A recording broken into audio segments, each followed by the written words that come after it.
Hi everyone, I wanted to come to you live from Santo Domingo, Dominican Republic. I am very blessed to be completely fine here in my home in the colonial city.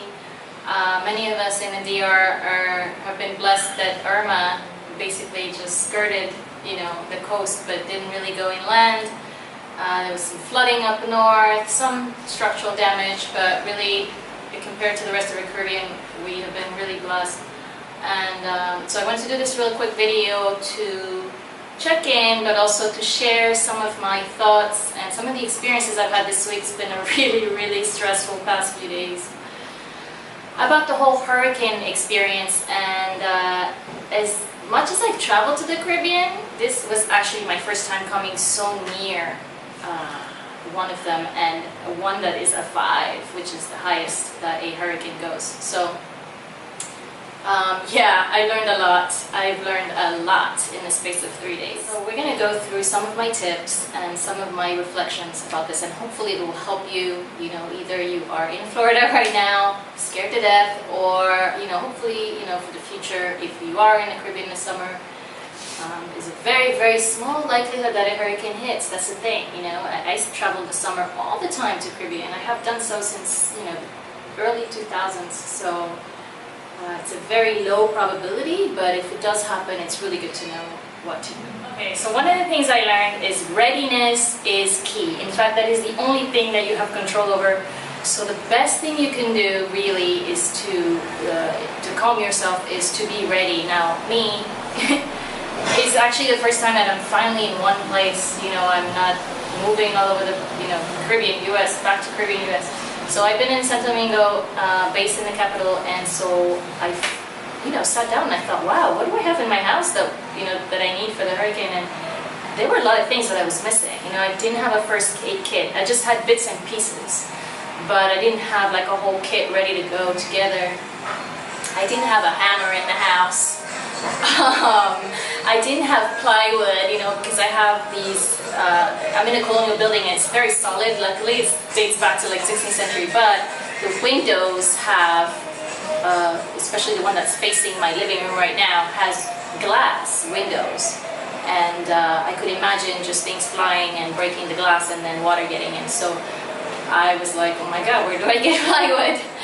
And then, so little things like that, making sure I had enough water, ordering gallons of water from the corner store, as well as getting little small bottles in case I have to run out of my house.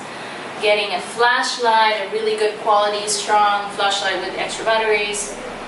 Getting lots of non-perishable food. So that was really funny. I went to the grocery store, and even up to like 2 or 3 days before Irma, the place was packed with people just they were not really panicking, but they were definitely stocking up.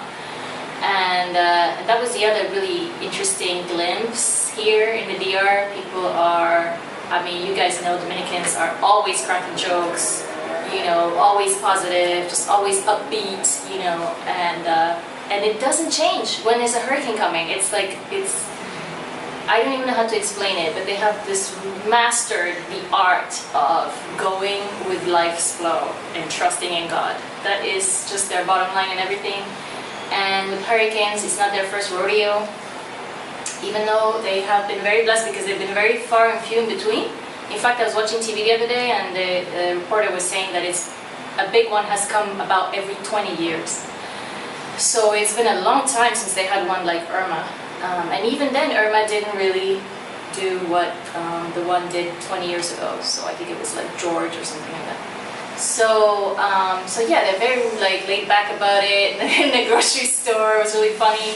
The only thing that we're fighting over was fresh bread. Everybody wanted freshly baked bread.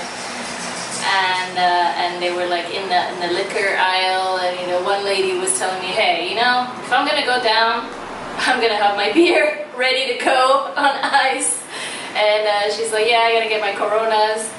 Anyways, that kind of put things in perspective for me. There's a whole thing about being surrounded by people who are just always, leaving things to a higher faith, Some foreigners who live here think that Dominicans are too blasé about stuff, or that this attitude means that they don't take care of things, but it's not true, actually, because I saw a lot of people getting ready You know, but just because you're getting ready doesn't mean you have to act like you're completely going crazy.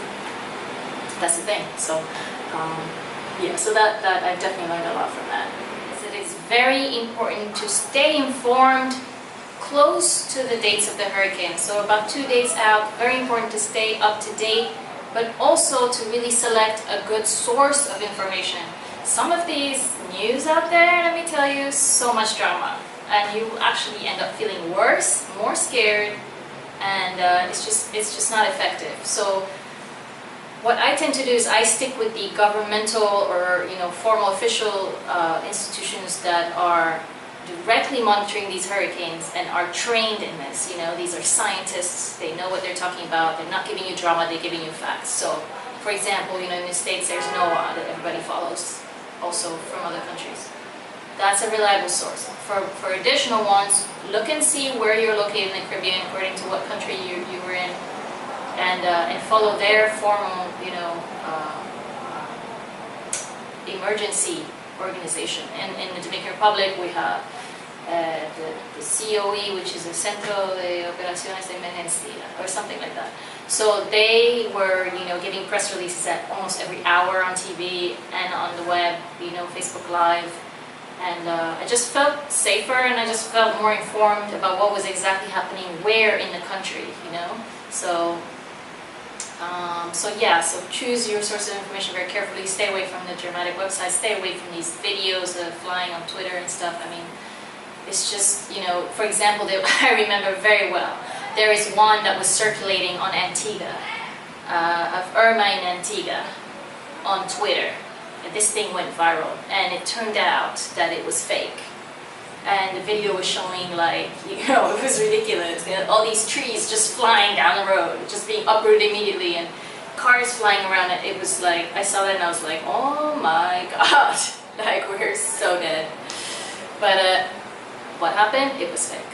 So yeah, I definitely will not be doing that in the future. I will be sticking to my official sources and getting ready the way that I can. Number 3, check on friends. Check on your contacts. If you hear of a storm that's coming, or hurricane, or whatever other natural disaster, it is really a nice feeling to get a note, from someone who is praying for you, or who is wishing you well, or was just checking on you and saying, where will you be staying, and do you have everything ready, and this is what they recommend. Whatever it is, but just a word of support goes a long way, and this is what I realized with Irma. And so I want to say thank you to each of you who did that for me, and sent me messages. Some of my friends inboxed me, and very helpful tips, in getting ready. And I realized that, I started thinking back to the times when I was on the other side of the shoe, and I was sending, a message or two to my friends in Belize, for example, who went through a hurricane last summer. And so yeah, it's definitely puts things in perspective. It makes you realize, what is important, and a kind word goes a very long way. The last thing I want to say that I learned from being here in the DR during Irma, is dump the stress. Really dump it. Dominicans have this saying that they say all the time, and it's no pasa nada, no pasa nada. Nothing's happening, nothing's going on, it's no big deal. You're going to handle it. Whatever comes your way, you will handle it. And it's better to have this sort of attitude, especially for those of us who really, to be honest, we all have the means to, evacuate, to find a place safe to stay. The majority of people here are poor and are unable, or to go to where they want to go to escape a storm. So luckily the government helps with that.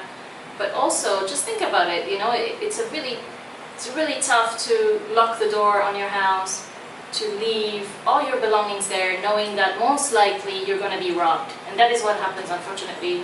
Robbers thieves take advantage of the situation.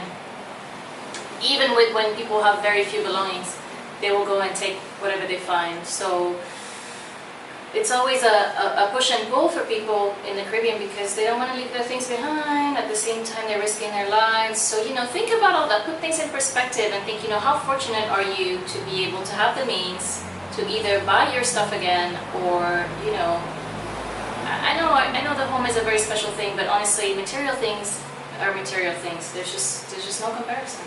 So try and repeat to yourself, no pasa na.